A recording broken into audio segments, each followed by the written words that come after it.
I'm Gail Bishop, and I'm the current president of the AAI. Jeff and I have known each other for over 2 decades. I first became acquainted with Jeff when I came to North Carolina to do a postdoctoral fellowship in the laboratory down the hall from his, the late Jeffrey Houghton, and I ultimately moved several years later to do a second postdoc in Jeff's lab. So we've known each other all that time. I'm Jeff Frelinger. I'm professor of immunobiology. I'm a past president of the American Association of Immunologists.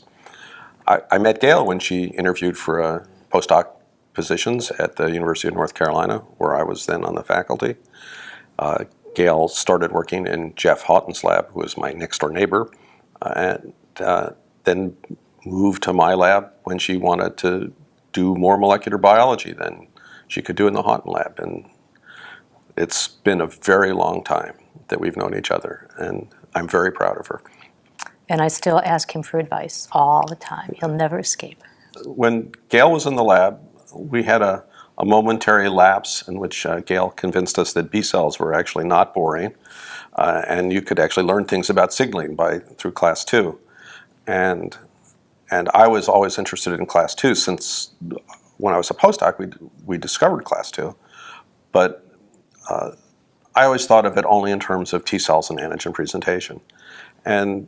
And since then, I of course went back and worked on class 2 and class 1 and let Gail go away and continue to work on class 2 mediated signaling, and you heard in her presidential address where that drove her to, including just terrific things in TRAF and how TRAF actually functions. For our lab, we got drawn into the biology of T cells more on the whole organism than on the molecules themselves, although we spent a long time doing structure function things. And it's really driven us to kind of bizarre places that we never thought we would go, particularly in terms of bacterial pathogenesis, where we have a big effort, and was really consuming a lot of our interests.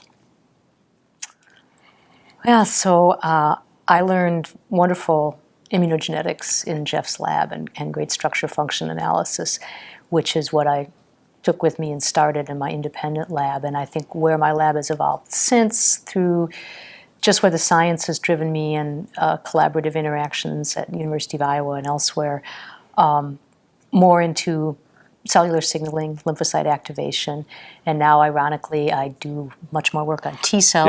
Yeah, Oh, it's a terrible shock, you know. I don't know if I'll ever get a card to join the club, but, you know, we do some work on T cells.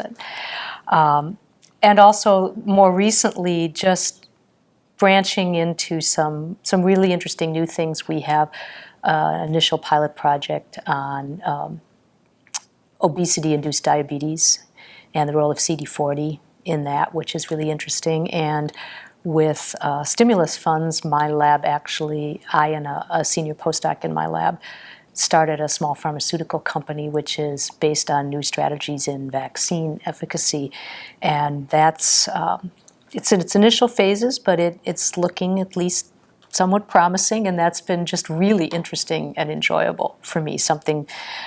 Learning a very different set of skills and a very different sort of whole milieu in which to do science, having to learn a lot about business that I didn't know before. So it's that I love about science, that if you keep your eyes open, there's always something new to move your skills into, something new to learn, a way you can hopefully contribute to something different.